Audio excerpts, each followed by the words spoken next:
The weight of the serving tray pressed into my palms as I navigated between tables at Luciano's, my sensible flats squeaking softly against the polished marble floor. The restaurant hummed with the low murmur of expensive conversations, punctuated by the delicate clink of crystal stemware and silver cutlery against bone china. 8 hours into my shift, and my lower back throbbed with the familiar ache that came from standing too long, smiling too much, and pretending my psychology doctorate meant nothing when men addressed me as sweetheart instead of by name. I adjusted my grip on the tray, balancing 3 plates of osso buco that cost more than my weekly rent. The scent of saffron risotto mingled with truffle oil, expensive perfumes, and the faint metallic tang of my own exhaustion. My feet hurt. My jaw hurt from maintaining the pleasant expression required of service staff in establishments like this. Everything hurt, really. But the tips at Luciano's kept my student loans from defaulting and paid for my brother's medical expenses, so I smiled through it. Table 7 needs water refills. Marco, the floor manager, hissed as he passed me near the kitchen doors. His cologne was too strong, always too strong, like he was trying to mask the smell of his own anxiety. And Mr. Caruso's party just arrived. Private room. Don't keep them waiting. I nodded, delivering the osso buco to a table of investment bankers who didn't look up from their phones as I set down their plates. Invisible. That's what we were supposed to be here. Ghosts who materialized with food and disappeared the moment we were no longer needed. It was a skill I'd perfected over the past 2 years, this art of being present but unseen. Dominic Caruso was a regular, arriving every Tuesday night for the past 6 months with various associates. I'd served his table perhaps a dozen times, enough to recognize his preferences. Bourbon neat, never scotch. Rare steak, always the ribeye. Conversations conducted in low tones that ended abruptly whenever staff approached. He tipped well, spoke politely, and radiated the kind of controlled power that made people instinctively step aside when he moved through a room. I grabbed a pitcher of sparkling water from the service station and headed toward the private dining room tucked away in the back corner of the restaurant. The hallway leading to it was quieter, insulated from the main dining area by heavy velvet curtains and thick walls. My reflection in the gilded mirrors lining the corridor showed a woman in her late 20s with dark hair pulled back in a severe bun, minimal makeup, and tired eyes that had seen too many late nights studying behavioral patterns and not enough sleep. The private dining room door was slightly ajar. Through the gap, I could see Dominic seated at the head of an oval table, his broad shoulders filling out a charcoal suit that probably cost more than my car. 3 men sat with him, their voices a low rumble that I couldn't quite make out. I raised my hand to knock when something stopped me. It was subtle. So subtle that most people would have missed it entirely. But 2 years of intensive training in micro-expressions and behavioral analysis had taught me to notice the infinitesimal shifts in body language that betrayed true intent. The man seated to Dominic's left, a heavy-set figure with slicked-back hair and a diamond pinky ring, had just shifted his weight forward almost imperceptibly. His shoulders tensed, his jaw clenched, his eyes flickered to the man across from him. A signal, quick and loaded with meaning. The man across the table responded with the barest nod. His right hand dropped below the table edge, moving toward his hip with the kind of deliberate slowness that preceded violence. Both men's pupils were dilated despite the bright chandelier overhead. Adrenaline response. Fight-or-flight activation. They were preparing for something. My training kicked in before conscious thought could intervene. I recognized the pre-attack posture, the synchronized movements, the predatory focus that all pointed to one conclusion. These men were about to hurt Dominic Caruso. I didn't think. I reacted. I shoved the door open hard, letting it bang against the wall with a crack that shattered the tense silence. All 4 men turned toward me, their expressions ranging from surprise to fury. I stepped inside, the water pitcher trembling slightly in my hands as my heart hammered against my ribs. "Mr. Caruso," I said, my voice louder and steadier than I felt. "There's an urgent phone call for you at the front desk." They said it's about your mother. A medical emergency. It was a lie. A complete fabrication. But I needed to disrupt whatever was about to happen, to break the momentum of the violence that had been coiling in the room like a spring wound too tight. Dominic's storm-gray eyes locked onto mine. For a moment, everything else fell away. The other men, the elegant room, my racing pulse. There was an intelligence in his gaze that seemed to cut through my flimsy excuse and see directly into my intent. He didn't believe me, but something in my expression must have communicated the urgency, the warning I was trying to convey. "I see," he said slowly, his voice a low rumble that sent an unexpected shiver down my spine. He stood with fluid grace, his movements controlled and deliberate. "Gentlemen, excuse me for a moment." The man with the pinky ring half rose from his seat. "Dom, it can wait." "No," Dominic interrupted, his tone brooking no argument. "It can't." His eyes never left mine as he rounded the table. "Thank you, miss." "Diana," I supplied, my mouth dry. "Diana Reeves." "Miss Reeves." He nodded once, then turned to address the others. "Marco, Vincent, order whatever you like. I'll return shortly." The two men exchanged a glance I couldn't decipher. The one called Marco, the heavy-set man with the ring, forced a smile that didn't reach his eyes. "Of course. Take your time." Dominic moved past me into the hallway, and I followed, acutely aware of the eyes boring into my back. The moment we were beyond the doorway, out of sight of his dining companions, he grabbed my elbow, not roughly, but with enough firmness to convey urgency, and guided me further down the hall toward a service alcove. "There is no phone call," he stated flatly once we were alone. His hand remained on my arm, warm through the thin fabric of my uniform. Up close, he was even more imposing than I'd realized. Tall, broad-shouldered, with the kind of presence that seemed to compress the air around him. "What are you doing?" I swallowed hard. "They're going to hurt you. The two men sitting on either side of you. Their body language, the way they were positioning themselves. I've studied behavioral analysis. I know what pre-attack posture looks like, and they were about to make a move." His eyes narrowed, searching my face with unsettling intensity. "You're certain?" "Yes." I met his gaze steadily, despite the fear thrumming through my veins. The synchronized movements, the adrenaline response. I'd stake my degree on it. "Your degree," he repeated, something shifting in his expression. Not quite amusement, but close. "You're not just a waitress. I have a doctorate in behavioral psychology," I admitted. "But that doesn't pay student loans or medical bills. So yes, I'm also a waitress." Before he could respond, the sound of rapid footsteps echoed from the main dining area. A large man in a dark suit, definitely security, based on his build and the bulge under his jacket, appeared at the end of the hallway. He spotted Dominic and approached quickly, speaking in a low, urgent tone. "Boss, we've got a problem. Intel just came in. Marco Rossetti and Vincent DeLuca are wired. FBI sting operation." Dominic's jaw tightened imperceptibly, the only outward sign of his reaction. "How long have you known?" "Message came through 2 minutes ago. We were trying to reach you." "Miss Reeves already warned me," Dominic said, glancing at me with what might have been respect. Or calculation. It was hard to tell. "She identified hostile intent before your intel arrived." The security man's gaze shifted to me, assessing. "Impressive." "Get Antonio and Luca," Dominic ordered. "Secure the exits. Nobody leaves until we've searched them." The man nodded and disappeared back toward the main room.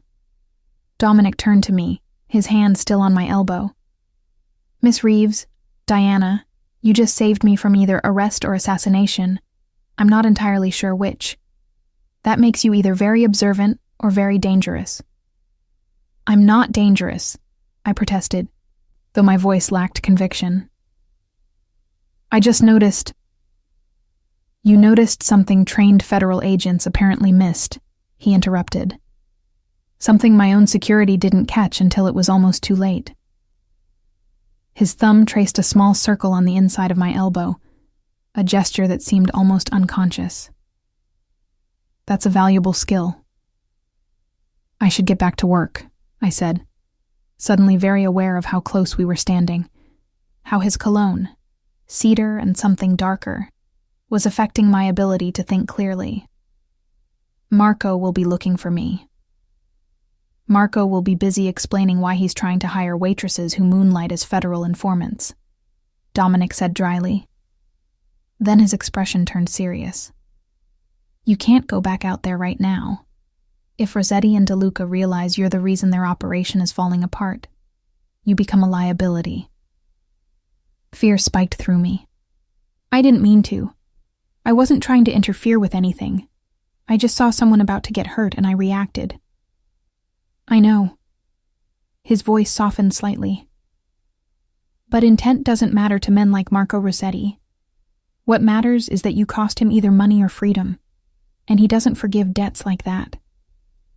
The sounds of commotion erupted from the private dining room, raised voices, the crash of furniture, shouts for someone to get down on the ground. My stomach dropped. This was happening. This was really happening. I'd just stumbled into something far more dangerous than a simple assault. Dominic's phone buzzed. He glanced at it, then back at me. Antonio has them contained. FBI backup is 3 minutes out. He paused, seeming to weigh his next words carefully. Diana, you need to understand something. What you witnessed tonight, what you intervened in, puts you in a very complicated position. There are going to be questions, investigations, and people on both sides of the law who will want to know exactly how much you saw and heard. I didn't see anything, I said quickly. I just served drinks and... You prevented a federal arrest, he corrected, or saved a man's life. Probably both. Either way, you're now part of this whether you want to be or not. The weight of that statement settled over me like a physical thing. I'd spent years studying human behavior from a safe distance, analyzing patterns and predicting actions in controlled environments. I'd never imagined applying that knowledge would have consequences like this. What happens now? I asked, hating how small my voice sounded. Dominic studied me for a long moment, his expression unreadable. Now, Miss Reeves, you become my responsibility. Whether that's a blessing or a curse remains to be seen. Before I could process that statement, the restaurant's front doors burst open. Federal agents in tactical gear flooded into Luciano's, their weapons drawn and voices commanding. The elegant dining room erupted into chaos. Patrons screaming, staff scattering, the crash of plates and glass as people dove for cover. Dominic pulled me deeper into the service alcove, his body shielding mine as the agents swept through the restaurant. I could see them converging on the private dining room, hear the sharp commands and the metallic click of handcuffs. Through a gap in the curtains, I caught a glimpse of Marco Rossetti being led out in restraints, his face purple with rage. His eyes scanned the restaurant wildly until they landed on me. The hatred in his expression was unmistakable. He knew. Somehow he knew I was the reason his operation had failed. Don't look at him, Dominic commanded softly, his hand moving to the back of my neck in a gesture that was both protective and possessive. Don't give him anything he can use against you later. I tore my gaze away, focusing instead on the Italian marble beneath my feet. My whole body trembled now, the adrenaline finally catching up with me. I'd just made an enemy, possibly several enemies, and I didn't even fully understand why. I need to call my brother, I said suddenly, panic threading through my voice. He's home alone. He has a cognitive disability. He needs someone to check on him. Dominic's hand remained on my neck, steady and warm. Where does he live? Lincoln Park, about 20 minutes from here. He pulled out his phone with his free hand, typing rapidly. Done. I'm sending someone to watch your building. He'll be safe. I blinked up at him. Why would you do that? Because Marco Rossetti is vindictive, and if he can't hurt you directly, he'll go after the people you care about. His gray eyes held mine. And because you saved my life tonight, Diana, that creates a debt, one I intend to repay. The federal agents were beginning to spread through the restaurant now, interviewing staff and patrons. One of them, a woman with short auburn hair and a FBI windbreaker, was heading in our direction. Agent Morrison. Dominic greeted her before she could speak. I believe you're looking for Marco Rossetti. I'm happy to provide a statement. Mr. Caruso. Her tone was professional but cold. We'll need statements from everyone who was in the private dining room tonight. Of course. He gestured to me. This is Diana Reeves, one of the servers. She was bringing water when she noticed something concerning about my guest's behavior and alerted me. I'd only just stepped out when your team arrived. Agent Morrison's sharp eyes assessed me. What exactly did you notice, Miss Reeves? I took a breath, choosing my words carefully. The men seemed tense. Their body language was aggressive. I thought there might be an argument, so I interrupted to give Mr. Caruso a chance to step away. It wasn't entirely a lie, but it wasn't the whole truth either, and I could tell from Agent Morrison's expression that she knew it. We'll need you to come to the field office tomorrow to give a formal statement, she said. Both of you. Of course, Dominic agreed smoothly. Diana, why don't you give Agent Morrison your contact information? I need to speak with my legal team. He released me then, stepping away to make a phone call. I provided my details to the agent, acutely aware of how her gaze kept flickering between Dominic and me, as if trying to work out the nature of our relationship. When she finally moved on to interview other staff members, I sagged against the wall, exhaustion and shock catching up with me. The restaurant was still in chaos, guests being escorted out, crime scene technicians arriving, Marco's voice carrying from the private room as he hurled accusations and threats. Dominic returned, tucking his phone back into his jacket. My car is out front. I'm taking you home. I can take the bus. No. His tone left no room for argument. You're not taking public transportation tonight, not after what just happened. I don't even know you, I protested weakly, though part of me recognized the truth in his concerns. For all I know, you're as dangerous as the men who were going to attack you. Something flickered in his expression. Not offense, but something darker. Acknowledgement. I am dangerous, Diana. Make no mistake about that. But not to you. Never to you. The conviction in his voice sent a shiver through me that had nothing to do with fear. Before I could respond, one of his security men appeared at his elbow, speaking in rapid Italian. Dominic replied in the same language, his expression hardening. There's been a development, he said to me. Vincent DeLuca escaped during the arrest. He's still out there. My blood ran cold. What does that mean? It means you're not going home tonight. He took my elbow again, guiding me toward the restaurant's side exit. It means you're coming with me, where my people can keep you safe until this situation is resolved. I can't just leave. My brother is being protected by two of my best men as we speak, Dominic assured me. I'll arrange for a full security detail on your building. But you, Diana, you're staying where I can see you. That sounds a lot like kidnapping, I managed, even as I allowed him to lead me outside. A sleek black Mercedes with tinted windows idled at the curb. Dominic opened the back door, his hand at the small of my back urging me inside. Think of it as protective custody, the difference being that my protection actually works. I slid into the leather seat, my mind reeling. 12 hours ago, my biggest concern had been whether I could afford my brother's new medication. Now I was climbing into a luxury car with a man who was clearly much more than a regular restaurant patron, running from dangerous men and about to go God knew where under circumstances I didn't fully understand. Dominic settled into the seat beside me as the driver pulled away from Luciano's. The restaurant receded in the rear window, its elegant facade now swarming with federal agents and emergency vehicles.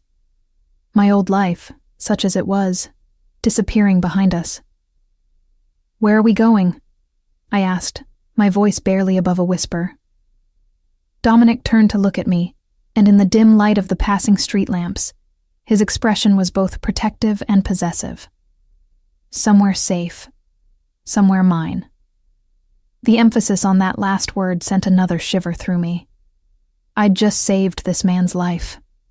And now, it seemed, he was determined to save mine, whether I wanted him to or not.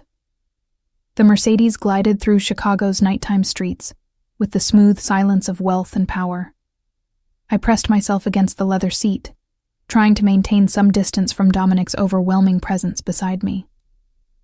The city lights cast shifting shadows across his face, highlighting the sharp angle of his jaw, the intensity in his eyes as he typed rapidly on his phone. "My brother," I said again, unable to let it go. "I need to talk to him. He gets confused when his routine changes." "Call him." Dominic handed me his phone without looking up from his own. "The number is secure." I took the device with trembling fingers, noticing the lack of apps, contacts, or any personal information visible on the screen. Just a keypad. I dialed Tommy's number from memory, my heart pounding as it rang once, twice. "Hello?" My brother's voice, uncertain but familiar, flooded me with relief. "Tommy, it's Diana. Are you okay?" "Di, there are men outside. Big men. They said you sent them." His words came faster, anxiety creeping in. "But you didn't tell me about men. You always tell me when someone new is coming." Guilt twisted in my stomach. "I know, buddy. I'm sorry. Something came up at work. An emergency. Those men are there to keep you safe, okay? They're the good guys." "Like superheroes?" Tommy's voice brightened slightly. He was 26, but functioned at about a 12-year-old's level, the result of a car accident that had killed our parents when he was 15. "Exactly like superheroes," I confirmed, fighting back tears. "I won't be home tonight, but I'll call you in the morning. Can you remember the routine for bedtime?" "Teeth, medication, check the locks, set the alarm," he recited dutifully. "Then read for 30 minutes. I'm reading about dinosaurs now. Did you know the Triceratops?" "Tell me tomorrow, okay?" I interrupted gently. "It's late. You should get to sleep." "Okay, Di. The men seem nice. One of them is named Paolo. He said he likes dinosaurs too." I glanced at Dominic, who had paused his own conversation to listen. Something softened in his expression. Not pity, but understanding. He'd deliberately chosen men who would make Tommy feel comfortable. "That's good," I managed. "I love you, Tommy." "Love you too. Don't forget to eat dinner. You forget when you work late." The simple concern in his voice nearly broke me. "I won't forget. Sleep well." I ended the call and handed back the phone. "Thank you for sending someone who would understand. I have a nephew with Down syndrome," Dominic said quietly. "I know how important consistency and the right approach are." He resumed typing, then added, "Your brother will have 24-hour security until this situation is resolved. The team I assigned knows how to be discreet and patient." "How long will that be? This situation?" "Depends on how quickly we find Vincent DeLuca." His jaw tightened. "And on what he decides to do next." The car turned onto Lakeshore Drive, heading north toward the luxury high-rises that overlooked the water. We pulled into an underground garage beneath a gleaming glass tower, passing through multiple security checkpoints. Each gate required biometric scans, each level monitored by cameras that tracked our descent into what felt like a fortress. "Paranoid much?" I couldn't help asking. "Careful," Dominic corrected. "There's a difference." The car stopped in a private bay, and he exited first, coming around to open my door. Welcome to my home.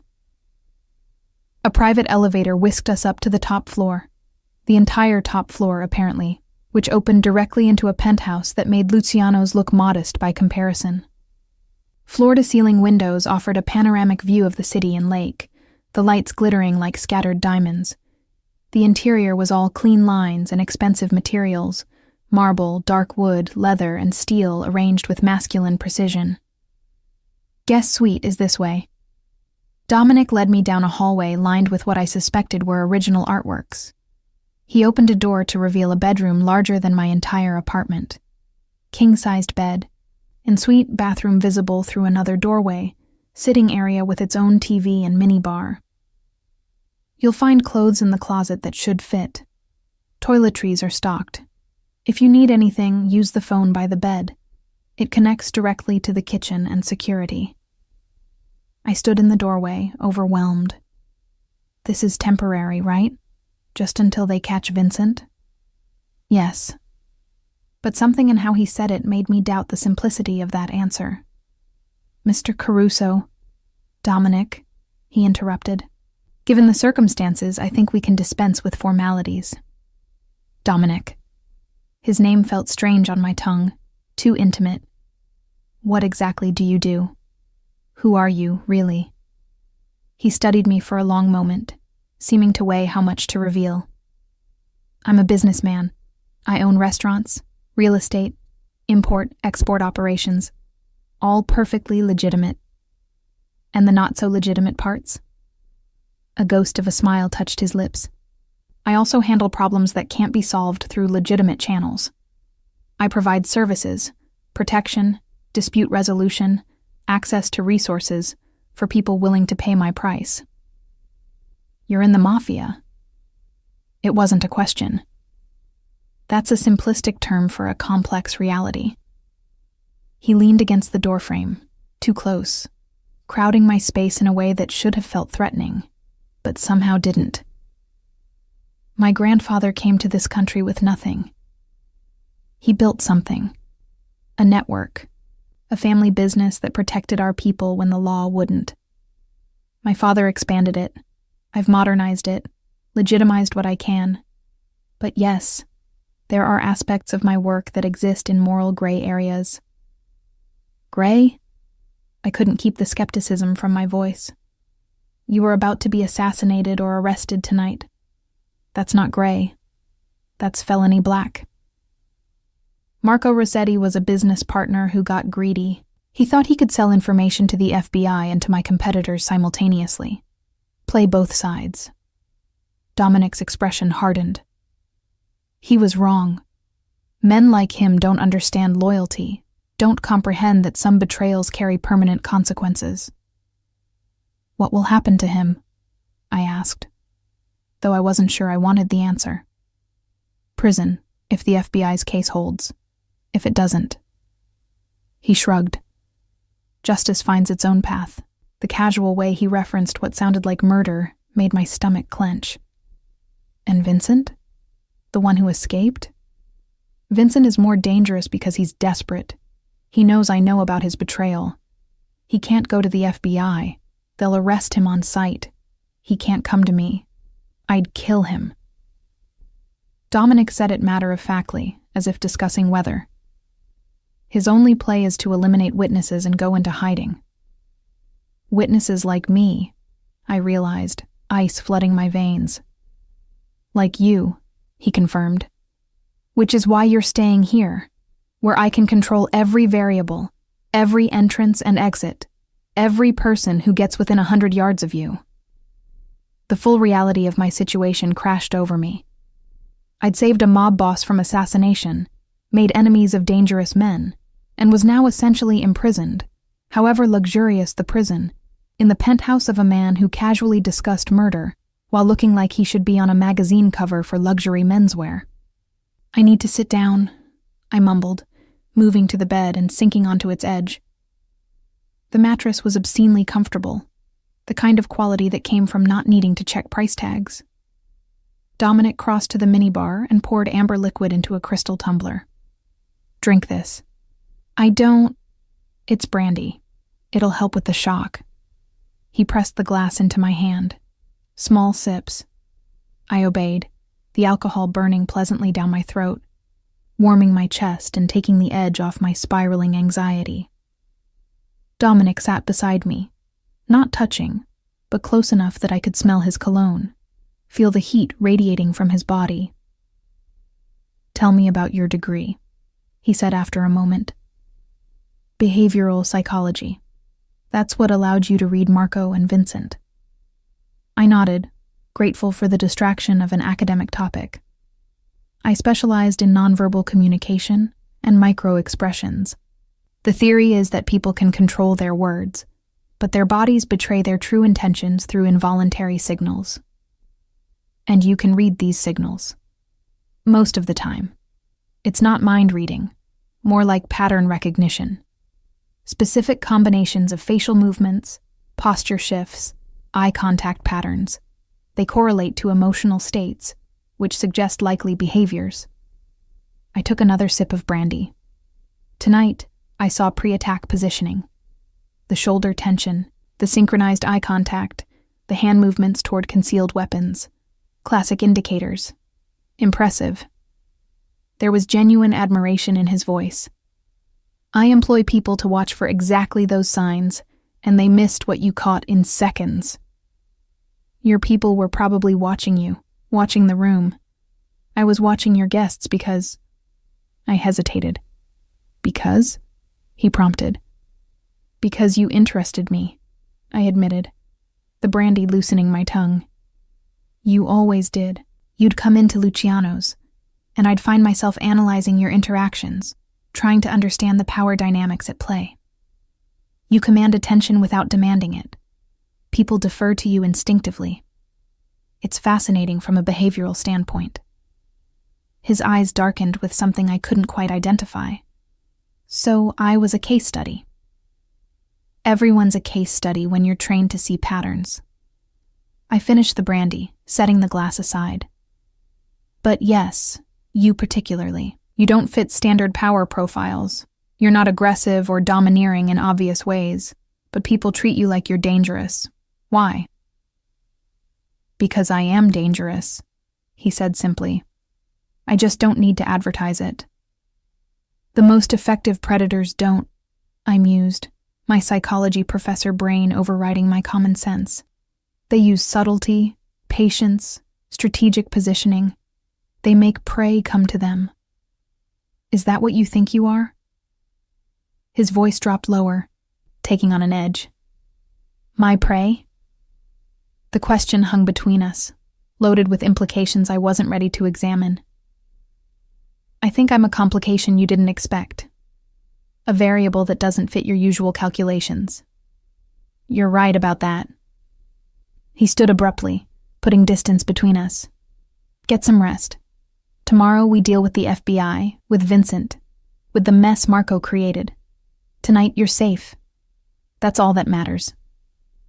He moved toward the door, but I stopped him with a question. "Why does it matter? Why do you care if I'm safe?" Dominic paused, his hand on the doorframe. "Because you saved my life, Diana. That creates a bond, whether you want it or not. In my world, such debts are sacred." He glanced back at me, and for a moment, his carefully constructed mask slipped, revealing something raw and almost vulnerable. "And because I suspect you're going to be far more important to me than either of us anticipated." Before I could process that statement, he was gone, the door clicking shut behind him. I sat alone in the lavish guest room, my mind spinning with everything that had happened in the past few hours. My simple life, work, Tommy, bills, routine, had shattered completely. In its place was this: luxury and danger, protection and imprisonment. A man who killed without remorse, but sent kind people to watch my brother. I moved to the window, looking out at the city stretched below. Somewhere out there, Vincent DeLuca was planning his next move. The FBI was building their case. Marco Rossetti was in custody, likely plotting revenge. And I was here, in a tower of glass and steel, under the protection of a man I barely knew, but had somehow bound myself to through one impulsive act of intervention. My phone buzzed. Not Dominic's secure device, but my own, which I'd forgotten was in my apron pocket. A text from an unknown number. I know where your brother lives. Next time my men won't be so friendly. Stay quiet, or Tommy pays the price. The blood drained from my face. I grabbed for the room phone, my hands shaking as I pressed the button Dominic had indicated connected to security. He answered on the first ring, as if he'd been waiting. Someone just threatened Tommy, I said, my voice breaking. A text from an unknown number. I'm on my way. The line went dead. Seconds later, my door burst open. Dominic strode in, no longer the controlled businessman, but something harder, more primal. He held out his hand. Your phone. I gave it to him. He read the message, his jaw clenching. Then he made a call, speaking in rapid Italian. When he finished, his attention returned to me. Vincent, he confirmed. The number's a burner, but we're triangulating his location. In the meantime, I've doubled security on your building. Tommy is safe. How can you know that? I demanded, fear making me angry. How can you possibly guarantee? Because 12 of my best men are now stationed around your apartment, he interrupted. Because I've activated every resource at my disposal. Because I don't make promises I can't keep, Diana. He moved closer, and I found myself backing up until my legs hit the bed. He didn't touch me, but his presence alone was overwhelming. Heat and power, and barely leashed violence all wrapped in expensive tailoring. Vincent made a mistake, he said softly. He threatened what's mine. I'm not yours, I protested weakly. No? He tilted his head, studying me with those penetrating gray eyes. You saved my life. You're under my protection. You're living in my home. In every way that matters legally and morally in my world, Diana Reeves, you are absolutely mine. The possessiveness in his voice should have terrified me. Instead, some traitorous part of my brain, the part that had been alone for too long, that carried too much responsibility, that was so tired of being strong, responded to it. Responded to the promise of someone else taking control, bearing the weight, making the decisions. What happens now? I asked, echoing my earlier question in the car.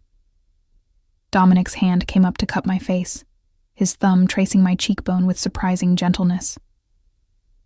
Now we find Vincent DeLuca, and we make sure he never threatens anyone I care about again.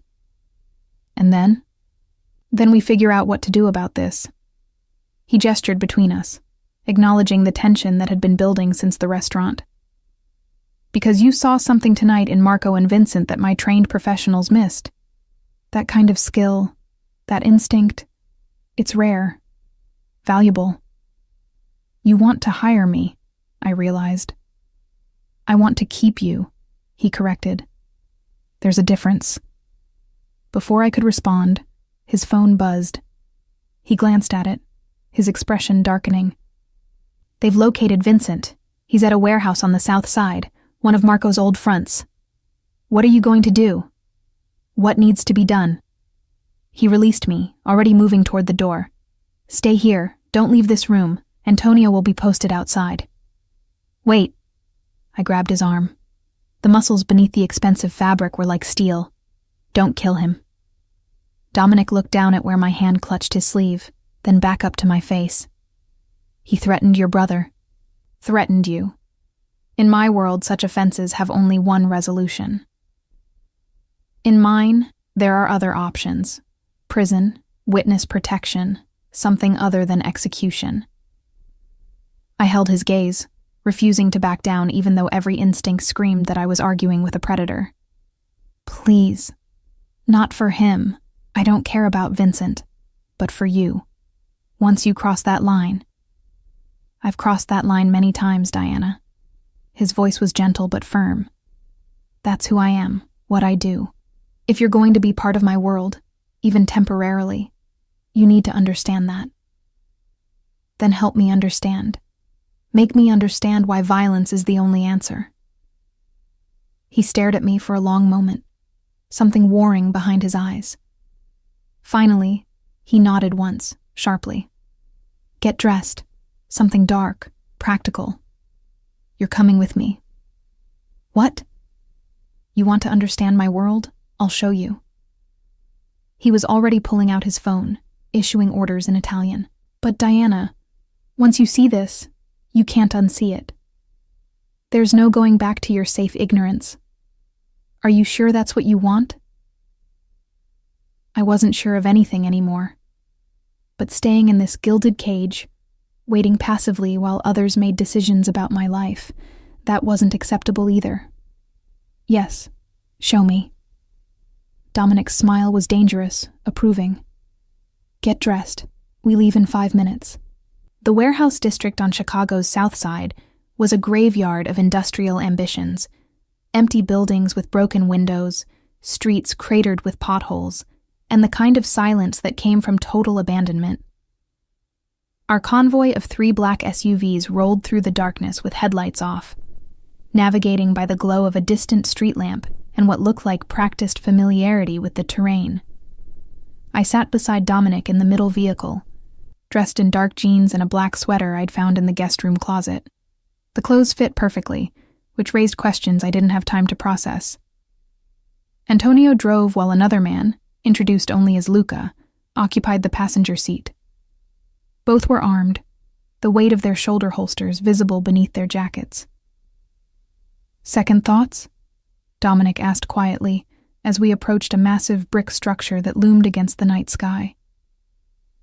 Several thousand of them, I admitted, but I meant what I said. I need to understand. What you're about to witness isn't pretty, Diana. Vincent won't go quietly. There will be violence. Will there be killing? I forced myself to ask. That depends on Vincent. Dominic's expression was unreadable in the dim light. If he surrenders, agrees to answer my questions and disappear where I tell him to disappear, he lives. If he fights, if he tries to run, if he gives me any reason to doubt his compliance. He didn't finish the sentence. He didn't need to. The vehicles stopped a block from the warehouse. Men emerged from the other SUVs, 8 in total, all armed, all moving with the coordinated efficiency of military training. Dominic gave quiet orders in Italian, and they dispersed around the building, taking positions that would cut off any escape routes. You stay with me, Dominic instructed, his hand finding the small of my back. Close. If shooting starts, you get behind me immediately. Understood? I nodded, my mouth too dry for speech. This was insane. I should have stayed in the penthouse, should have let him handle this without me. But I'd demanded to see, and now I was going to see. We approached the warehouse through a side entrance that Luca opened with bolt cutters. The door gave way with a metallic shriek that echoed through the empty space beyond. Inside, the warehouse was a maze of rusted equipment and abandoned crates. Moonlight filtered through holes in the roof, creating pools of silver illumination amid the darkness. Dominic moved through the space like he owned it, every step confident, every turn calculated. I followed, trying to be as quiet as possible and failing. My breathing seemed impossibly loud, my footsteps clumsy compared to his predatory silence. We found Vincent in what must have once been the foreman's office, a glassed-in space overlooking the warehouse floor. He sat at an old metal desk, a laptop open before him, desperately typing. He looked up as our flashlights found him, his face draining of color. Dom, he said, raising his hands slowly. I can explain.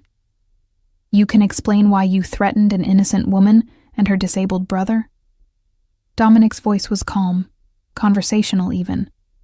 Somehow that was more terrifying than if he'd been shouting. Please, I'm eager to hear this explanation. Vincent's eyes darted to me, recognition flickering. The waitress. You're protecting the waitress. Dr. Reeves. Dominic corrected. Show some respect.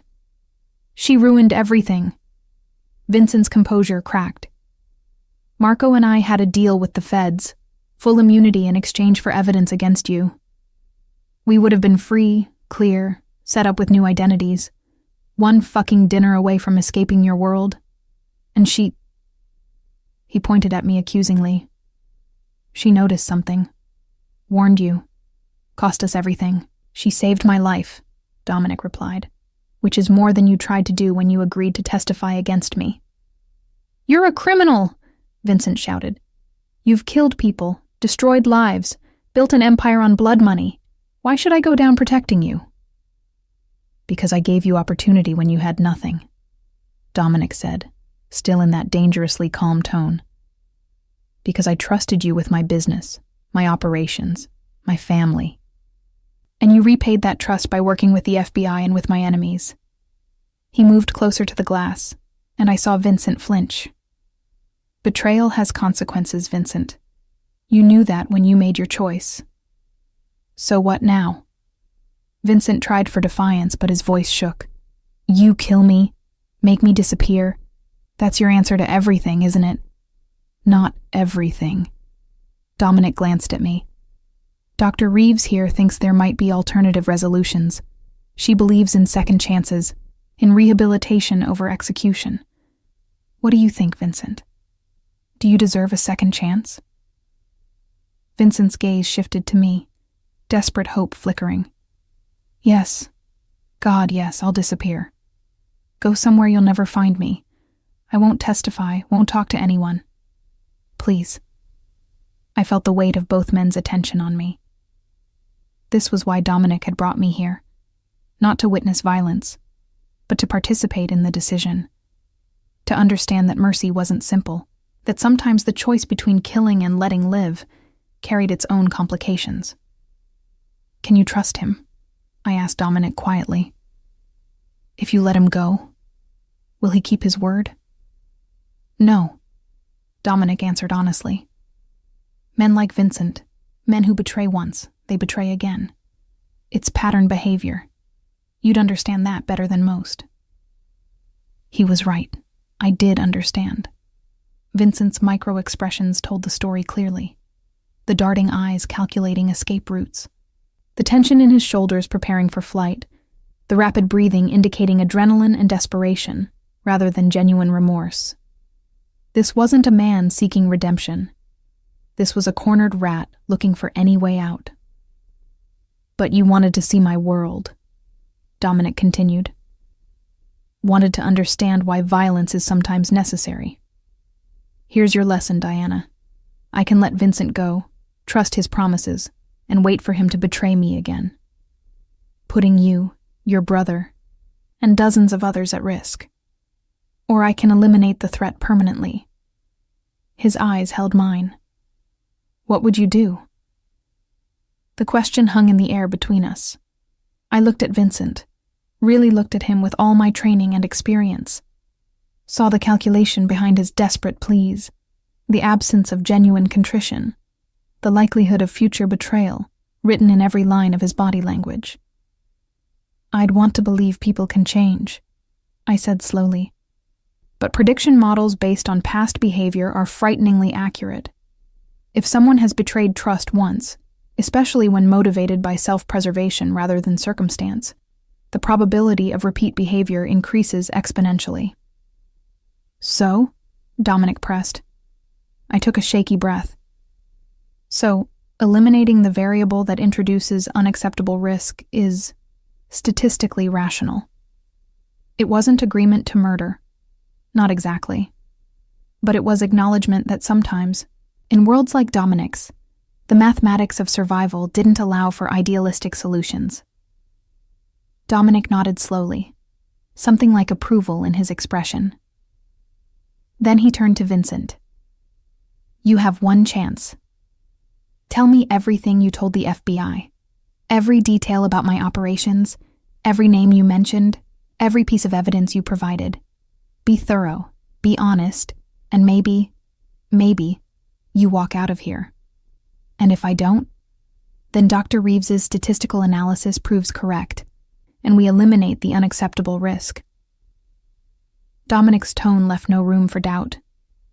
Choose quickly. What followed was the most surreal hour of my life.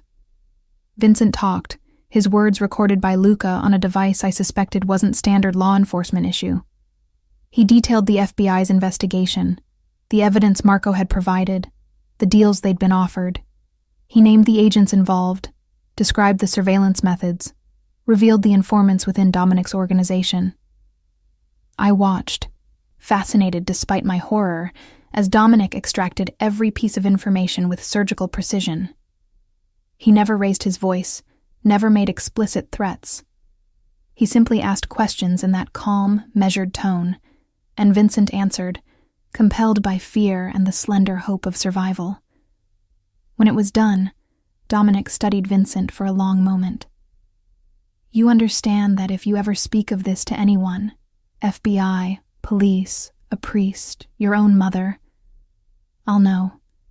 And what happens then won't be quick or merciful. Vincent nodded frantically. I understand. I swear, I'll disappear. You'll never hear from me again. You'll disappear where I tell you to disappear, Dominic corrected. Argentina. I have associates there who will ensure you stay disappeared. You'll work for them. Modest employment that keeps you busy and monitored. Any attempt to leave South America, any contact with American authorities, any deviation from the conditions I set. I understand, Vincent interrupted. Thank you. Thank you for the mercy. Dominic's smile was cold. Don't thank me. Thank Dr. Reeves. She's the reason you're breathing. Vincent's eyes found mine again, and for the first time, I saw genuine emotion. Not gratitude, but resentment. I'd just become the person who'd spared him, which meant I was also the person to blame for his exile. In saving his life, I'd made another enemy. The drive back to the penthouse was silent. I sat frozen, replaying the night's events, trying to reconcile what I'd witnessed with everything I'd believed about justice and morality. Dominic had given me exactly what I'd asked for. A glimpse into his world, an understanding of why he made the choices he made. And I couldn't deny that his logic, within the context of that world, had been sound. You're quiet, Dominic observed as we rode the private elevator up to his penthouse. I'm processing. I leaned against the elevator wall, suddenly exhausted. You were right. I can't unsee what I saw tonight. Regret coming? I considered that. No, I needed to understand. To see that your world operates by different rules than the one I'm used to. I don't know how to reconcile what I know is right with what makes practical sense in your reality. The elevator doors opened to his penthouse. Antonio peeled off to check in with the security team, while Dominic led me toward the guest suite. But instead of leaving me at the door, he followed me inside, closing it behind us. The reconciliation you're looking for doesn't exist, he said. My world and yours, they're not compatible. You operate by academic theories and ethical frameworks. I operate by survival and power dynamics. The fact that you're trying to find common ground shows you don't fully understand yet. Then help me understand. I turned to face him, frustrated by my confusion, by his certainty, by the way he made absolute morality seem naive. You gave Vincent mercy tonight because I asked. That suggests some ethical framework beyond pure pragmatism. I gave Vincent mercy because you wanted to see if mercy was possible, he corrected. It was a lesson, Diana. One that demonstrated why such mercy is often unwise. Vincent will be monitored, controlled, but he'll also resent his exile. Given the opportunity, he'll find ways to hurt me, hurt you. I've bought peace at the cost of future complications. So you should have killed him, I said flatly. Probably. Dominic moved closer, his presence overwhelming in the intimate space of the bedroom. But you needed to see the consequences of mercy as much as you needed to see the necessity of violence. Now, You understand both. I sank onto the bed, my legs giving out. This is insane. 2 days ago, I was a waitress with a psychology degree. Now I'm making decisions about whether people live or die. You were never just a waitress with a psychology degree. Dominic sat beside me, close enough that I could feel his heat. You were always more than that. A woman brilliant enough to read micro-expressions other professionals miss, brave enough to intervene when violence threatened, strong enough to demand understanding rather than accept blind protection.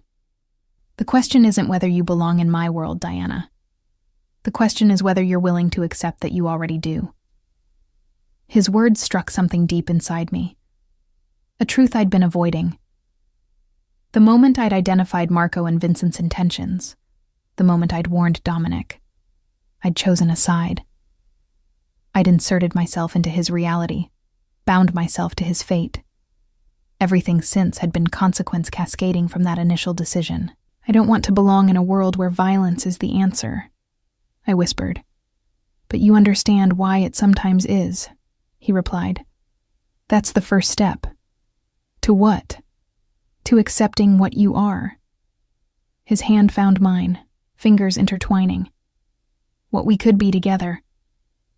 I looked up at him, at the man who'd gone from stranger to protector to something infinitely more complicated in less than 24 hours. And what's that?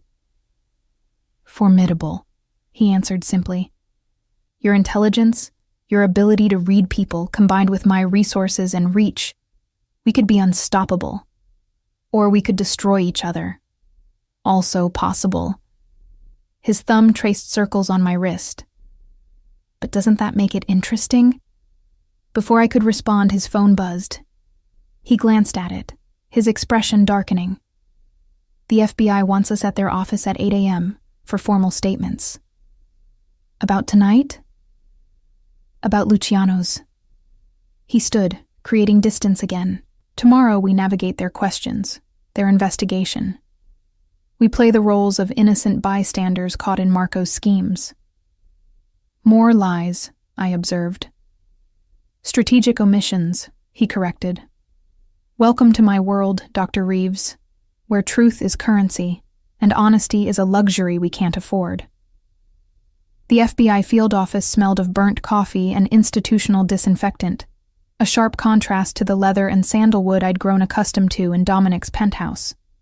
Agent Morrison led us through a maze of cubicles to a small conference room with a two-way mirror and recording equipment that wasn't bothering to hide its presence. Thank you for coming in, she said, though we all knew it wasn't really optional. Please, have a seat. Dominic had spent the morning preparing me for this, coaching me on what to say, what to omit, how to phrase answers to sound truthful without actually revealing anything meaningful. I'd studied interrogation techniques during my doctorate work, but this was the first time I'd be using that knowledge to deceive rather than detect. Coffee? Agent Morrison offered, gesturing to a pot in the corner that looked like it had been brewing since last Tuesday. No, thank you, I declined. Dominic simply shook his head, settling into his chair with the relaxed confidence of someone who'd done this before. Agent Morrison opened a folder, spreading photos across the table. Marco Rossetti in handcuffs, Vincent's abandoned laptop, the private dining room at Luciano's from multiple angles. Let's start with how you two know each other. Mr. Caruso is a regular at Luciano's, I answered, keeping my tone professional. I've served his table perhaps a dozen times over the past 6 months. And last night? Last night was like any other Tuesday. He arrived with his usual party, ordered his usual bourbon. I was bringing water to the private dining room when I noticed something concerning. Define concerning, Agent Morrison prompted. I chose my words carefully, sticking to the script Dominic and I had rehearsed. The men with Mr. Caruso seemed tense. Their body language was aggressive, shoulders forward, jaw clenched. As someone with a psychology background, I'm trained to notice such things. I thought there might be an argument developing, possibly violence, so I interrupted with an excuse about a phone call to give Mr. Caruso a chance to step away. And that's when we received the tip about Rossetti and DeLuca being wired, Agent Morrison said, not quite making it a question. Interesting timing. Fortunate timing, Dominic interjected smoothly. If Diana hadn't created that interruption, your agents might have arrested me along with Marco and Vincent. I'm grateful for her quick thinking. Yet you left the restaurant with Miss Reeves immediately after the arrests, Agent Morrison noted. Why? Because Vincent escaped, Dominic replied, and because Marco was shouting threats about what he'd do to anyone who'd interfered with his plans. I thought it prudent to ensure Diana's safety until the situation stabilized. Agent Morrison's eyes flickered to me. Did you feel you needed Mr. Caruso's protection, Miss Reeves? Dr. Reeves, I corrected automatically, and yes. Marco looked at me like he wanted me dead. I was terrified. That part at least was true. So you went home with Mr. Caruso, Agent Morrison pressed, to his penthouse apartment, where you spent the night. The implication hung heavy in the air. I felt heat rise to my cheeks but kept my expression neutral. I stayed in his guest suite, under the protection of his security team. Given that Vincent DeLuca was still at large and had made threats. What threats? Agent Morrison pounced on the word. Damn, that hadn't been in the script. Dominic's hand found mine under the table, a warning and a comfort simultaneously. Vincent sent a threatening text to Diana's phone last night. Something about knowing where her brother lives, warning her to stay quiet. I have the message if you'd like to see it. Agent Morrison's expression tightened. Why didn't you report this immediately? Because I was more concerned with ensuring my brother's safety, I said, finding my footing again. Mr. Caruso arranged for security at my apartment. My brother has special needs. He requires consistency and care. I needed to know he was protected before I could think about official reports. Your brother Tommy. I nodded. He has a cognitive disability. He lives with me. Agent Morrison made a note. We'll need to see that threatening message, and we'll want a list of everyone who had access to your phone number. Of course, Dominic agreed smoothly. The interview continued for another hour. Questions about Marco's behavior, about Vincent's role, about what business dealings Dominic had with the two men. Dominic answered with practiced ease, painting himself as a legitimate businessman betrayed by partners who'd gotten involved with federal investigations without his knowledge. One last question, Agent Morrison said as we stood to leave. Dr. Reeves, you have a doctorate in behavioral psychology, specializing in micro-expressions and nonverbal communication, correct? Yes. And in your professional opinion, was Mr. Caruso aware of Rossetti and DeLuca's cooperation with federal authorities before last night? The room went still. This was the trap, the question designed to catch us in a lie. If I said yes, it suggested Dominic knew and had planned some kind of counter-operation. If I said no, it contradicted the obvious sophistication of his response. I met Agent Morrison's gaze directly. In my professional opinion, Mr. Caruso was as surprised as anyone when your agents arrived. His micro-expressions showed genuine shock, pupil dilation, slight jaw drop, momentary freeze response. Those aren't reactions you can fake. It was true. I had seen genuine surprise on Dominic's face. Not at the betrayal, but at the timing of the FBI raid. Agent Morrison studied me for a long moment, then nodded. Thank you both for your cooperation. We'll be in touch if we have additional questions. Outside the field office, Dominic's hand settled at the small of my back as we walked to his waiting car. Well done, he murmured. That was the critical question, and you handled it perfectly. I told the truth, I said. You were surprised. But not for the reasons Agent Morrison thinks. He opened the car door for me. That's the art of deception, Diana. Not lying, but allowing people to draw incorrect conclusions from truthful statements. As we drove back toward his penthouse, my phone buzzed. Tommy's number. Die! His voice was bright with excitement. The men brought breakfast, pancakes shaped like dinosaurs. Can they stay forever? Relief and guilt warred in my chest. I'm glad you're having fun, buddy. Are they being nice to you? Very nice. Paolo is teaching me about velociraptors. Did you know they were actually small? Movies make them big. I didn't know that. I smiled despite everything. I'll be home soon to check on you, okay? Okay, love you, Di. Love you too. I ended the call to find Dominic watching me. He sounds happy. He is. Your men are good with him. I paused. Thank you for that. I told you. I understand what he needs. His expression softened. My nephew Marco is 12 now. When he was younger, finding people who could communicate with him properly, who wouldn't lose patience with his repetition and literal thinking. It was challenging. Is that why you're doing this? Because of your nephew? I'm doing this because you saved my life, and then dared to demand I spare Vincent's, Dominic replied. Because you're brilliant and brave and completely unprepared for my world, which makes you either very foolish or very dangerous. Which do you think I am? Both. His hand found mine again. Definitely both. The car pulled into his building's underground garage. As we rode the elevator up, Dominic's phone rang. He answered in rapid Italian, his expression darkening with each passing second. When he hung up, he turned to me with grim determination. Vincent never made it to Argentina. My stomach dropped. What happened? Someone intercepted him at O'Hare. My people found his body an hour ago. Dominic's voice was matter of fact, but tension radiated from him. Professional hit. Single shot to the back of the head. But you let him go. You gave him mercy.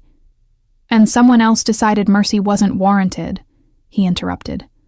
Marco had partners beyond Vincent, people who saw Vincent's survival as a liability. The implications crashed over me. They'll come after me too. Yes. No hesitation, no false comfort. Which is why you're not leaving this building until we identify who ordered the hit. For how long? However long it takes. The elevator doors opened to his penthouse. Welcome to protective custody, Diana. Real protective custody, not the FBI's version. I stepped into what I now recognized as my gilded cage. Beautiful, luxurious, and utterly inescapable. 3 weeks.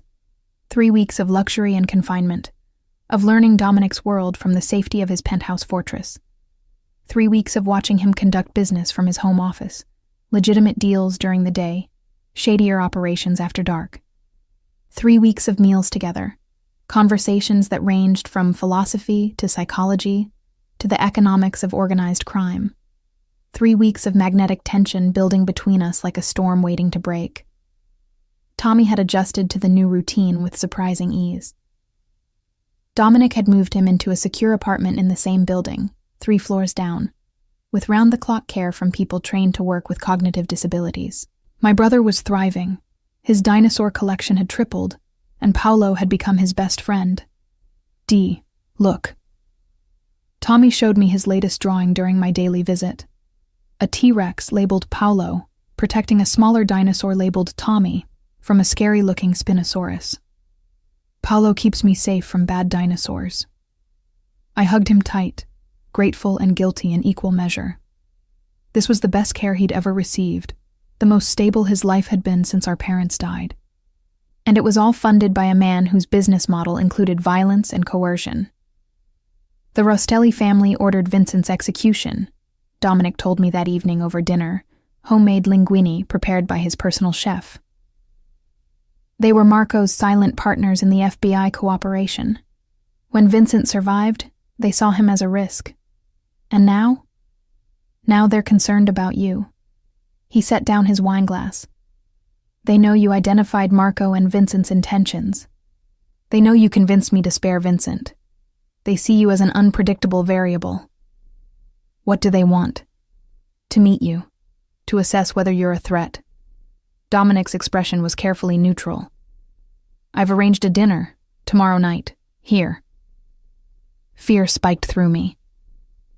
What if they decide I am a threat? They won't. His certainty was absolute. Because you're going to read them the way you read Marco and Vincent. You're going to tell me everything their body language reveals, their true intentions, their weaknesses, their fears. And then we're going to use that information to negotiate a peace that benefits everyone. I stared at him. You want me to analyze them during dinner? I want you to do what you do naturally. Watch, observe, interpret. He leaned forward. Diana, you have a gift that's worth more than any weapon, any informant. You can see truth when people are lying, spot danger before it manifests, read entire conversations in a glance. That makes you invaluable. Or it makes me a target. Both, he acknowledged, which is why I need you to be brilliant tomorrow night. Show the Rostellis that you're an asset, not a liability. The next evening, I dressed carefully in a navy sheath dress that Dominic had provided. Elegant but professional, conveying intelligence without sexuality. He'd coached me all day on the Rostelli family dynamics. Angelo, the patriarch, ruled through reputation and ruthless pragmatism. His son Dante handled operations, smart but impulsive. His daughter Valentina managed their legitimate businesses, the most dangerous because people underestimated her. They arrived at 8, precisely. Angelo was exactly what I'd expected. Silver-haired, impeccably tailored, with the kind of presence that commanded immediate respect. Dante was younger, handsome in an aggressive way, his expensive suit unable to hide the coiled violence in his posture. But it was Valentina who surprised me. Beautiful in a calculated way, her designer dress and perfect makeup a deliberate distraction from the sharp intelligence in her eyes. Mr. Caruso, Angelo greeted Dominic warmly, kissing both cheeks in the traditional Italian manner. Thank you for hosting us. Angelo, the pleasure is mine. Dominic gestured to me. This is Dr. Diana Reeves, the woman I told you about. Angelo's gaze fixed on me, assessing. The behavioral psychologist. Dominic says you have remarkable observational skills. I'm trained to notice patterns others miss, I replied carefully. Show me. It was a command, not a request. I glanced at Dominic, who gave an almost imperceptible nod. Permission. I turned my full attention to Angelo, letting my training take over. You're in pain. Lower back, probably chronic. You favor your right side when you stand. The medication you're taking, strong, likely opioid-based, is affecting your cognition slightly. You're slower to respond than you'd like, which frustrates you because you've built your reputation on mental acuity. Angelo's expression didn't change, but Valentina's eyes widened fractionally. Dante's hand moved toward his jacket. Weapon reach, defensive instinct. You're also worried about succession, I continued, watching Angelo's micro-expressions. Dante is your heir, but you question his judgment. Valentina is more capable, but tradition dictates male leadership. It's creating tension in your organization. The silence that followed was electric. I'd crossed a line, revealed family secrets they'd carefully hidden. Dominic's hand found the small of my back, steady pressure. Trust me, it said. Then Angelo laughed. Dominic, you weren't exaggerating. She's extraordinary. The tension broke. Dante relaxed marginally. Valentina smiled, genuine amusement lighting her face. We moved to the dining room, where dinner became a strange kind of performance. I watched, analyzed, occasionally shared observations that demonstrated my value without threatening their dignity. Dante, you disagree with your father about something recent, I mentioned during the main course. Your jaw clenches when he discusses expansion strategy. You think it's too aggressive, too visible. Dante stared at me, then nodded slowly. The harbor development. It's attracting too much federal attention. He's not wrong, Angelo admitted, but opportunity requires risk. Calculated risk versus reckless ambition, I observed. The distinction matters. By dessert, the Rostellis were treating me less like a curiosity and more like a consultant. They asked questions. Could I predict prosecutor behavior, read jury responses, identify undercover agents? My answers were theoretical, academic, but they understood the practical applications. You should work for us, Valentina said as coffee was served. That mind, those skills, they'd be invaluable. She works for me, Dominic replied, his tone allowing no argument. A waste, Angelo countered. One family cannot monopolize such talent. Perhaps a partnership, Valentina suggested, her sharp mind already calculating. Dr. Reeves consults for both organizations. Shared resource, shared benefit. I looked at Dominic, uncertain. He'd prepared me for many scenarios, but not this. The decision is Diana's, he said, surprising everyone. She's not property to be negotiated over. All eyes turned to me. In that moment, I understood the choice I was really making. Accept their offer, and I'd become fully integrated into this world, no longer a protected civilian but an active participant. Refuse, and I'd remain dependent on Dominic's protection, indefinitely trapped in this gilded cage. I'll consult, I heard myself say, but on my terms. I don't participate in violence. I don't enable harm to innocents. I provide analysis, nothing more. Angelo studied me. Fair terms. Agreed. Just like that, my fate was sealed. I was no longer Diana Reeves, waitress with a psychology degree. I was Dr. Reeves, consultant to Chicago's criminal elite. The absurdity of it should have terrified me. Instead, I felt something else. Purpose. After the Rostellis left, Dominic pulled me into his arms. You were magnificent. I just sold my soul, I murmured against his chest. No. You just found your true calling. He tilted my face up to his. You're meant for this, Diana. Not the waitressing, not the academic obscurity. This. Using your brilliance to navigate power, to predict chaos, to shape outcomes. By helping criminals. By helping people survive. His thumb traced my cheekbone. That's what this world is. Survival. You understand that now. I did. Somewhere over the past weeks, my moral absolutes had developed nuance. I'd seen Dominic's people. The families they protected, the communities they supported, the justice they provided when legal systems failed.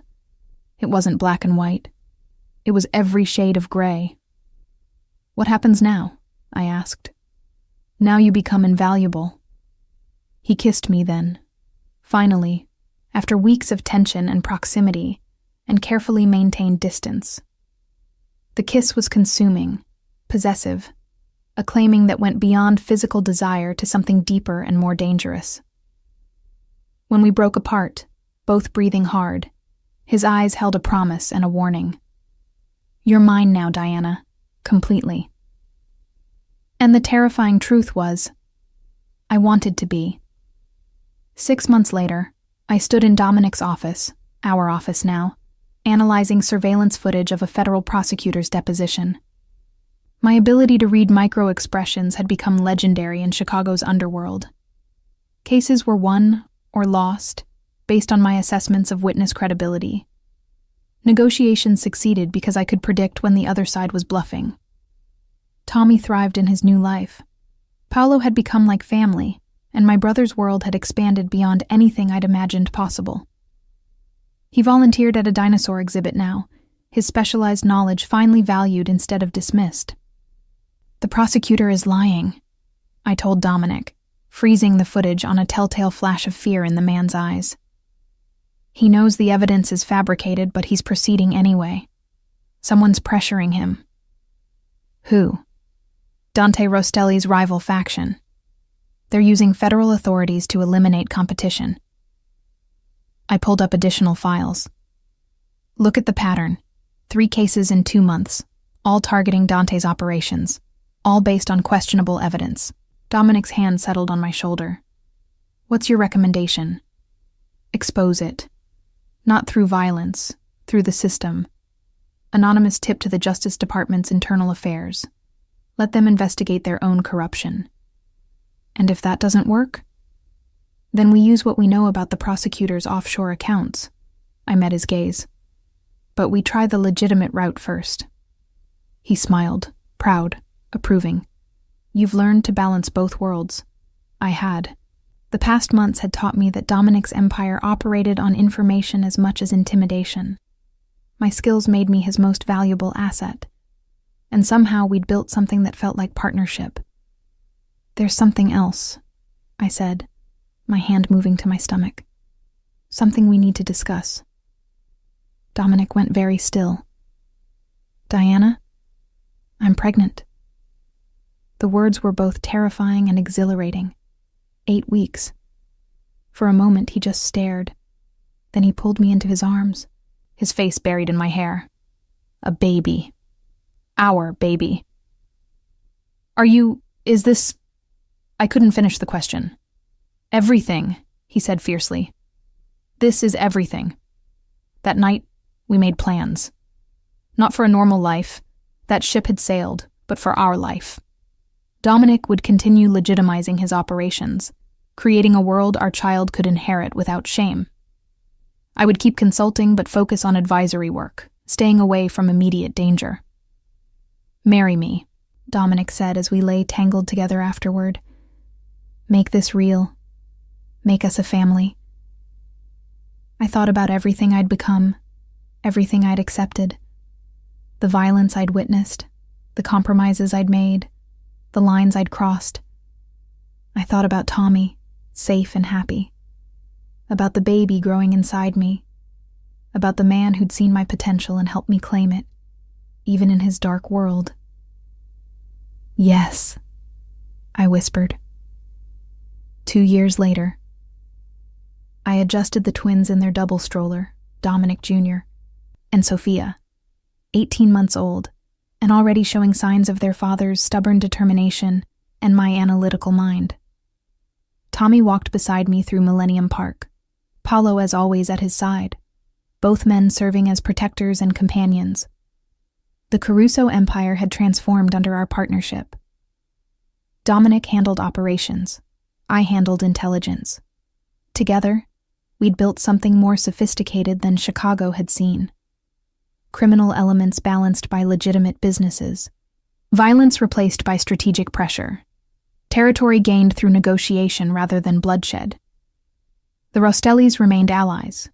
Valentina and I had become genuine friends, her business acumen complementing my psychological expertise. Angelo had retired, leaving Dante in charge but with Valentina as equal partner. My observations about their complementary skills had convinced the old man to break with tradition. Dr. Caruso, a young woman, approached hesitantly.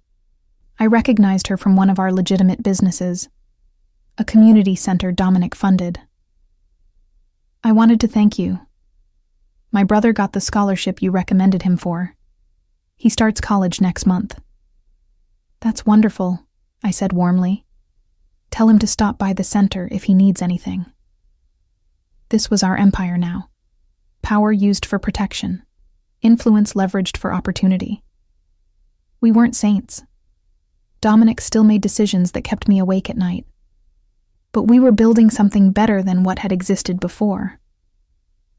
Happy? Dominic asked that evening as we put the twins to bed.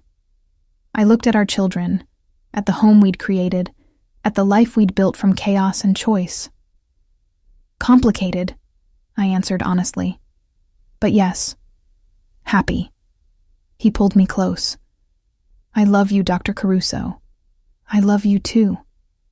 I kissed him, tasting our future, uncertain, dangerous, but ours. Look at me now, I whispered, echoing the thought I'd had that first night. Look at what we've become. Magnificent, he replied.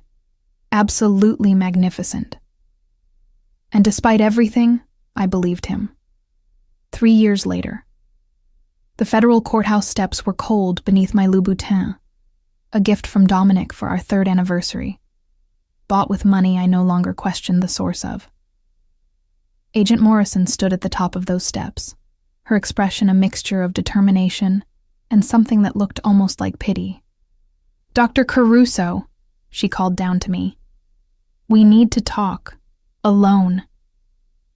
I glanced back at the black SUV where Dominic waited, his silhouette visible through the tinted windows. Paolo stood with Tommy near the fountain, my brother laughing at something about Pachycephalosaurus headbutting. The twins were home with their nanny, safe, innocent, unaware that their mother was about to make a choice that would define the rest of our lives. 5 minutes, I agreed, climbing the steps. Morrison led me inside to a small conference room. She spread photographs across the table, surveillance images of Dominic meeting with known criminals, financial records showing money laundering, transcripts of wiretapped conversations. And there, in the center of it all, my own image, entering the Rastelli compound, analyzing interrogation footage, consulting on territorial disputes. 3 years of evidence, Morrison said quietly. Enough to bring down the entire Caruso organization. Dominic, Angelo Rastelli, Valentina, Dante, everyone, including you. My hands trembled as I looked at the documentation of everything I'd become. What do you want? Testimony. Full cooperation. You wear a wire. You document everything. You help us build an airtight case.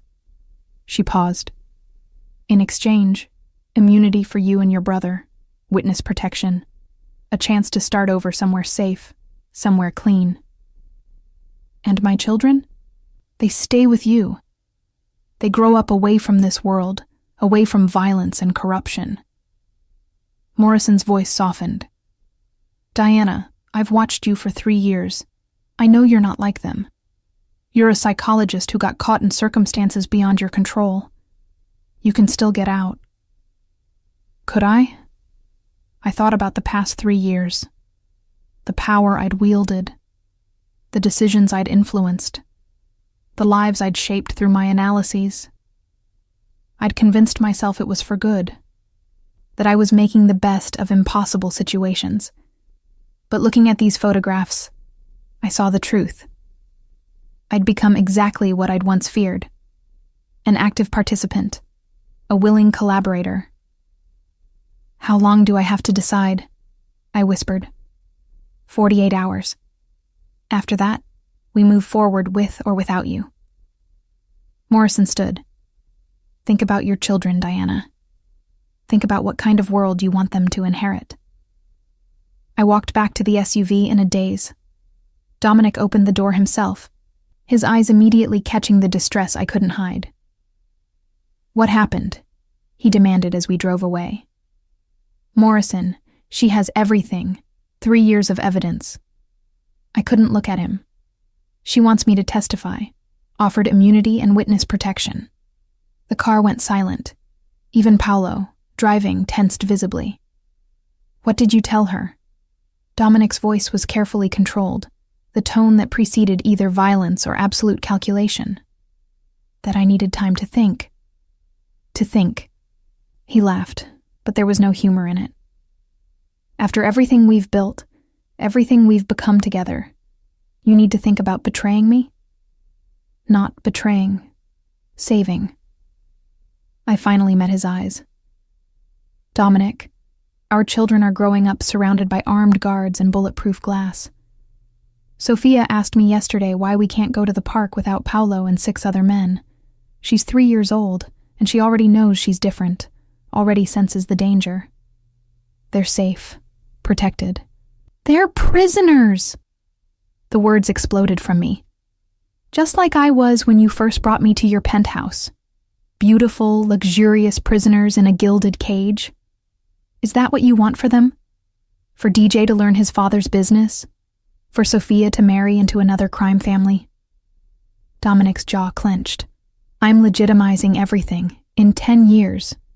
In 10 years, there will be new enemies, new threats, new reasons why we can't live normal lives.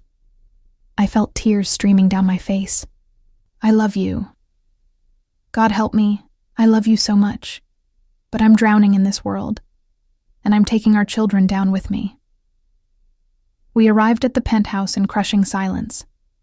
Dominic dismissed Paolo and the security team, leaving us alone in the living room where 3 years ago he'd first explained what protective custody really meant. You saved my life that night at Luciano's, he said quietly. Do you remember what I told you? That it created a bond, a debt that would never be fully repaid.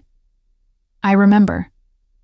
I've spent 3 years trying to repay it, protecting you, elevating you, giving you purpose and power. I've shared everything with you, my empire, my secrets, my heart. He moved closer, his hands framing my face with devastating gentleness. But I realize now that I've been paying the wrong debt. You didn't just save my life, Diana.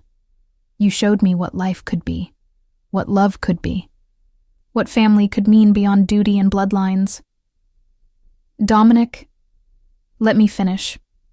His thumb wiped away my tears. I've built this empire on fear and control. I've convinced myself it was necessary, that the ends justified the means. But looking at our children, seeing the fear in Sophia's eyes when she asks about the guards, I understand what I'm really building. Not a legacy, a prison. For them, for you, for myself. He stepped back, his expression resolute. Go with Morrison. Take the deal. I stared at him, certain I'd misheard. What? Testify.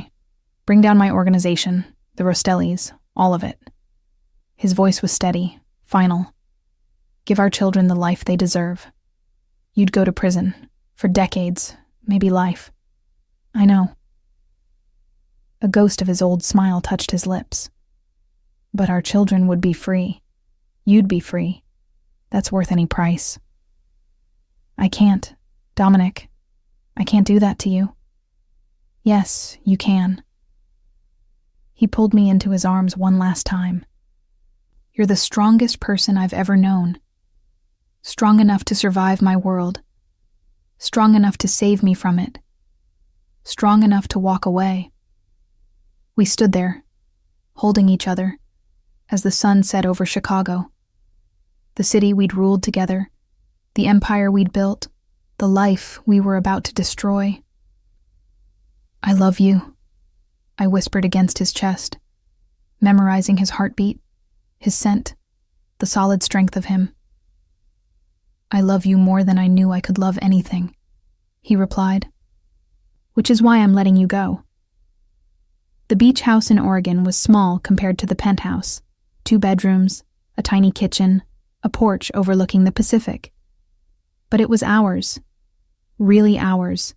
Bought with legitimately earned money from my consulting practice helping law enforcement agencies develop behavioral analysis protocols. Mama, look. Sophia ran toward me, her dark curls, so like her father's, flying behind her. I found a sand dollar. It's beautiful, baby. I knelt to examine her treasure, DJ immediately joining us with his own collection of shells. Can we call Daddy tonight? DJ asked, his gray eyes, also inherited from Dominic, full of hope.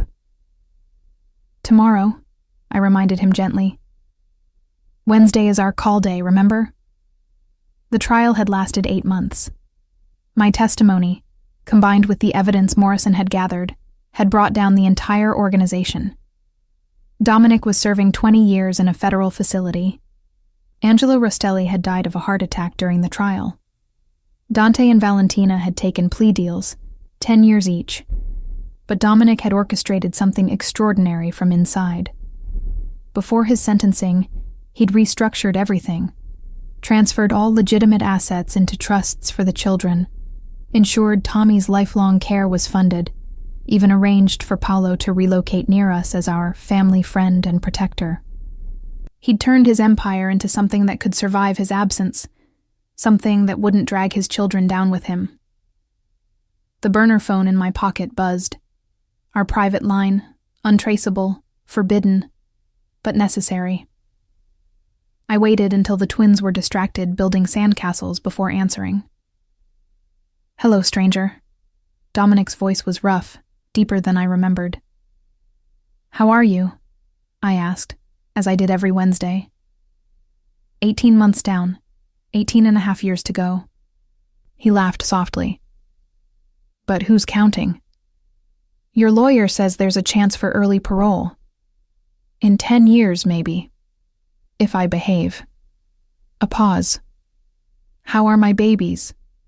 I looked at the twins, healthy and sun-bronzed, laughing without fear, without armed guards, without bulletproof glass between them and normal childhood. "They're perfect. Free. Happy. Good." The satisfaction in his voice was absolute. "That's all that matters." "Not all," I whispered. "You matter. We miss you. I miss you." "I know. But Diana, listen to me. Don't wait for me. 10 years is too long. If you meet someone who can give you the life you deserve, stop. I couldn't bear it. There's no one else. There will never be anyone else." "Then I'm sorry," he said quietly. "Sorry that loving me cost you so much. It also gave me everything." I watched the sun set over the ocean, remembering another sunset in a penthouse that no longer existed. "You gave me purpose, power, children, love. You sacrificed your freedom so we could have ours. How could I regret that?" "You were supposed to have both," he said. "Freedom and love, not be forced to choose." "But I did choose. I chose our children's future, and I'd choose it again." I paused. "But Dominic, when you get out, whenever that is, we'll be waiting. This family will be waiting." His breath caught. "That's a long time to wait. Good thing I'm patient." I smiled through tears. "Besides, someone once told me that debts are sacred, that bonds created through salvation can never be broken. I saved your life once. You saved mine and our children's. I'd say we're even, but I think we're really just. Bound. Forever." "Forever," he echoed. I like the sound of that. After we said goodbye, I sat on the beach watching my children play, Tommy and Paolo building an elaborate dinosaur habitat nearby. This was catharsis, not the happy ending I'd imagined that night at Luciano's, but perhaps the honest one, the earned one. I'd entered Dominic's world to save him from assassination. In the end, I'd saved him from himself, from the empire that would have eventually destroyed us all. And he'd saved me from the comfortable lie that I could participate in darkness without losing the light. DJ ran up with another shell. "Is Daddy proud of us, Mama?" I pulled him close, breathing in his little boy scent of sunshine and salt water. "He's so proud. More than you'll ever know. Will we really see him someday?" I looked out at the endless ocean, thought about the years stretching ahead, the impossibility and inevitability of waiting, of loving, of hope. "Yes, baby. Someday we'll all be together, a real family." "We're already a real family," Sophia insisted, joining our embrace. "Daddy said so. He said family is the people you love, even when they're far away." Out of the mouths of children. I held my babies close and let myself believe it, that love could survive prison walls and impossible distances, that sacrifice could transform darkness into light, that the man who'd once terrified me with his power had shown the greatest strength by giving it all up. "Look at us now," I whispered to the sunset, to the man hundreds of miles away behind bars, to the life we'd chosen over empire. "Look at what we've become. free, scarred, hopeful, waiting, and somehow, against all odds, still magnificently, impossibly, completely in love.